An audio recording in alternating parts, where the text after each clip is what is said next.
kanya. So, Yeah, ito po Mr. may Chair, higit magkaiba na po yung halaga. personal knowledge at yung kwento. Okay Hindi po. po personal Pero, knowledge yun. alright, So I'm we're not lawyers here, so we discussing. have to make that I diba? am not a lawyer, Mr. Chair, Yeah, pero ang but sinasabi this is a ko legal po, matter, so we have well, to be hindi clear lang po about ito it. legal matter, pati po para sa akin bilang author sa isa sa mga resolusyon na gusto kong pahalagahan yung sinasabi ni na Miss Apple. Yes, but mula Senator nung kay Risa, if I Senator go Alan, here if I and just go- say, Miss- and say na kwento ng mga tao tungkol kay Risa, magre-react ka eh. Mr. Career Chair, to ng mga taga-DFA, hindi Mr. pwedeng Chair, chismis or no, hearsay ang ay, gagawin natin dito. Doon ako No, I'll go there if you So, allow me Chair, after Mr. Hernandez. Babalikan ko sila. Na-interrupt kasi yung trend nung pagtatanong ko sa kanila. I am sorry about that. But 1 minute suspension. May 1 minute suspension.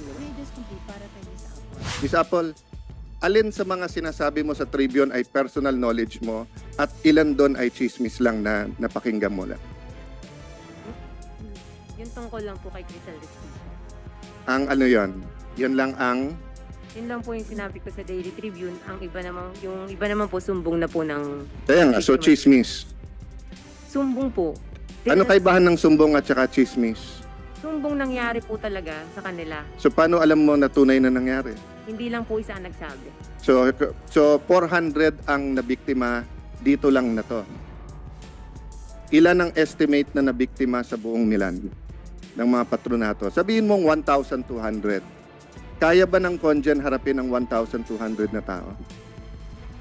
Oh, so bakit kayo nagko-complain na hindi naharap personally? So hindi na... 'Di ba? Your Honor, hindi... Ang mga senador ba, hinaharap ba namin kayo lahat personally? Gusto namin. But there are 110 million Filipinos. So yun nga ang sinasabi kapag ka-chismis kasi. 'Di ba? So kung grupo-grupo yon, haharapin ng Congen yung leader ng mga grupo.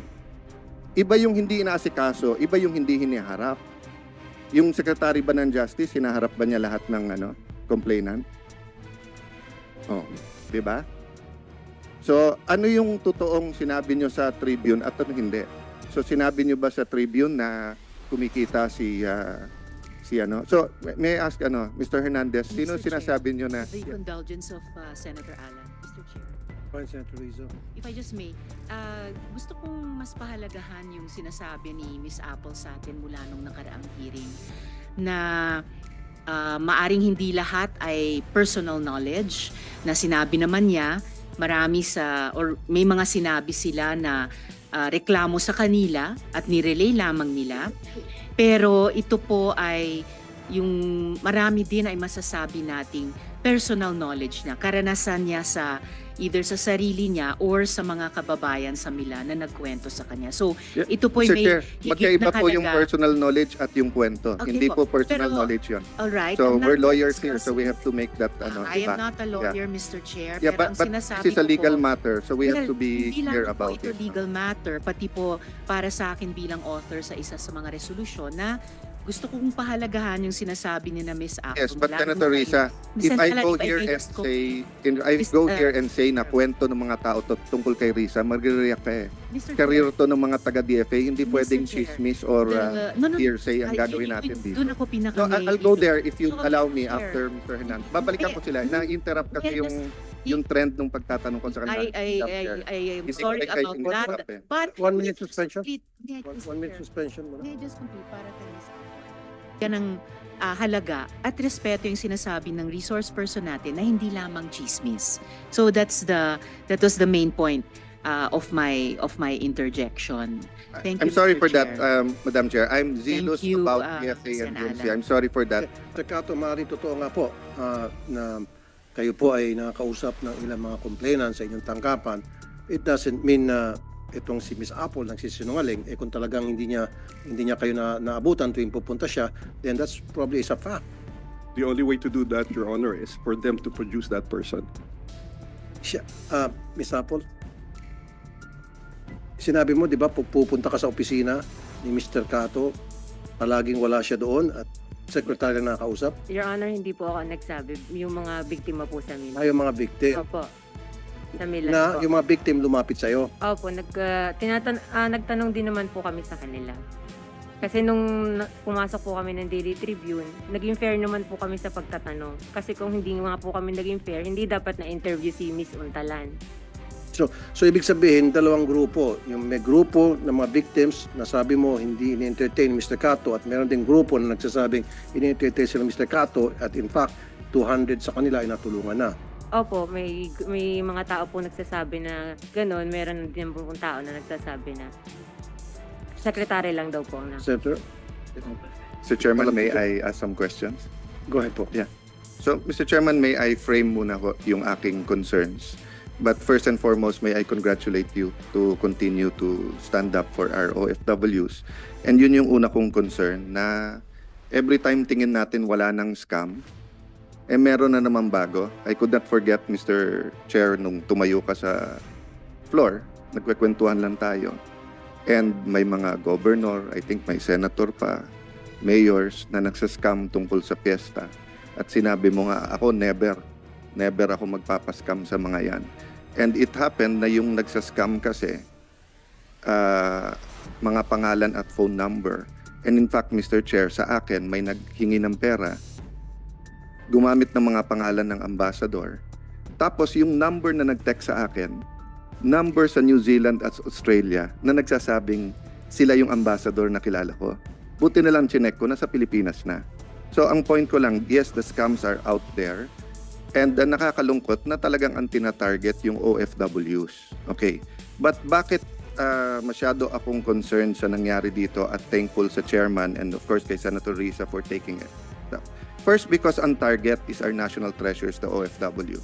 Hirap na sila, tapos ganito pa nangyayari. And just for a background, Mr. Chair, marami kasing bansa and Yusek De Vega or DFA can, or Yusek Olalia can correct me. Marami kasing bansa, pag nawalan ng trabaho yung OFW, they have to go home. Dito na sila kailangan mag-apply. So, nung wala pang Department of Migrant Workers, the DFA was working hard with the host countries na pwede bang may palugid kayong time pag nandyan yung mga OFW para hindi na nila kailangang umuwi. Makahanap sila ng trabaho. Ang problema, dun ngayon pumasok yung scam. So, may mga bansa na maluwag sila sa Pilipino na hindi pinapauwi right away. May mga nag-iimbento that they can, for money, get them jobs. Okay. Second, I'm very much concerned how both the Department of Foreign Affairs and Migrant Workers has handled this. You're putting all the onus on Conjen Cato when as early as August, alam nyo na lahat na meron to. And my questions will prove my point. Last 2 points, Mr. Chair. I'm also concerned whether this was a demolition job by some people in Tribune or whether this was a legitimate press freedom issue of bringing out this issue. If it was a demolition job, I will ask you questions, Ms. Fernandez, don't worry. If it was a demolition job, a PR job, bakit kayo sa DFA at migrant workers, di kayo nagsasalita para sa empleyado nyo? Oh, ngayon, kung hindi naman to demolition job, bakit nyo hindi dinidisiplina ang inyong sariling worker? Diba? Dalawa lang naman yun eh. So what's my main point? Tiwala sa gobyerno. Nawawalan yung OFW ng tiwala sa gobyerno dahil sa nangyayaring ganito eh. Dapat August solved na to eh. Kung nagpanik kayo sa DMW at DFA na may ganitong scam at tumulong kayo, tapos na to. Kung may ginawang masama si Conjen Cato, dapat tinanggal nyo na. Or, sa sunod-sunod na banat ng Tribune, nilabas nyo yung investigasyon nyo. May investigasyon naman kayo eh. Yes or no, Yusek De Vega? You have an investigation, di ba? Yes or no lang? Yes or no? Your Honor, I was there for actually, it wasn't an investigation, more than a fact-finding. Oh yes. So you had the fact finding, yes or no? Yes. Oh, and was Yusek Elmer Cato cleared? Yes or no? Sir, I was not there to accuse him of anything. No, I'm not I talking about you. I'm talking about DFA. I have limited time, Yusek. So I just want a straight answer. Was he cleared or is he guilty? There is no evidence that he made money out of this thing. Okay. Or anything. It seems that, well... Did he drop the ball in the investigation or was he on it? Ito po nangyari po, if I may... No. Straight lang naman to eh. Kung baga sa ruling, you can submit it later. Gusto ko lang yung dulo ng ruling. So, There's no evidence that he got any money. Yung mga sinabi niya dito kay Senator Tulfo, na as early as August, humingi ng abogado, etc. Totoo yun? Hindi. Yes. Okay, so let me stop there. Pero wala kayong, sumagot ba kayo sa Tribune? Kinall out niyo ba yung Tribune na sinisira nila ang DFA? Hindi lang naman si Elmer ang ano eh. When I was secretary, inuutusan ko si Elmer. Elmer, pag may bumanat sa ambassador ko or sa congen ko, sagutin nyo kung tama sila. Kasi don't let it fester. Di ba? Nabubuo yung public opinion ng tao eh. So let me now go to my question. When I was secretary, we increased the legal assistance fund from 100 to 250 million pesos. And we totally changed the guidelines. Dati, kailangan may kaso na yung OFW bago mo pwede bigyan ng abogado. Under the new guidelines, when I was secretary, so old na yon dahil 2018 pa yon, nangungonsulta pa lang pwede na, di ba? And during that time, the ambassador was authorized to go ahead and get it. It was a simple text message to Yusek Sara, tapos go na. So let me ask, bakit August 30 ang request? Bakit inapprove nyo ng bakit November pa nagka-abogado? And this is, let me, preliminary question to that. Trabaho ba ng DMW ngayon yan o trabaho ng DFA? Yung magbigay ng abogado. Kaninong trabaho yon? Answer, Mr. Yusek De Vega. Yes, sir. Technically, dahil OFW sila, dapat sa DMW. Okay, But DMW, bakit hindi nyo binigyan ng abogado? Ni-requestan kayo ang aga-aga pa, August 30. Your Honor, meron po. Meron po kaming hinire na abogado sa Italy at meron na po silang abogado. What date, sir? The very first time we came to know of the incident, a fact-finding team was sent there and the fact-finding members hired a lawyer immediately. Your When, sir? When? Tapos pinagbibintangan na, ba't ang tagal ng abogado? Ang tagal ng report eh.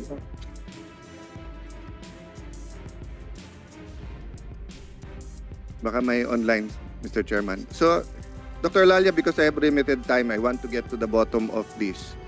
The Chairman and Sen. Risa are just being gracious to me. Give me the dates. Kailan nyo nalaman na may scam at kailan kayo nakahire ng abogado? Your Honor, the team went there in second week of October. And Eh, then, August pa lang sinabi na eh. Di ba may tao naman kayo doon? yes, Your Honor. Conjen Cato, ilan ang Pilipino sa Milan? About more than 100,000, Ilan ang Pilipino sa Italy? about 167,000. So, isa sa pinakamalaki sa Europe? Opo. Okay, Yusek Olalia, magkaibigan tayo ha, but let me be forefront dito sa hearing na to ha. Meron ba kayong senior official doon sa Italy? May labor attaché kayo nung August last year? Yes, Your Honor. Meron po. Mr. Chairman, please note, hindi alam ni Yusek na wala silang senior official doon. Kaya nagkaganito, kasi trabaho nyo yan eh. At isa sa pinakamalaki ang Pilipino sa Italy. Hindi alam ng ating mga kababayan, hindi trabaho ng congen yung issue na to. So, Miss Apple, trabaho to ng DMW. Ang problema, pag nagmamarites, kailangan mag-research. Di ba? Chat group. So let me stop at you first and go to Miss Apple.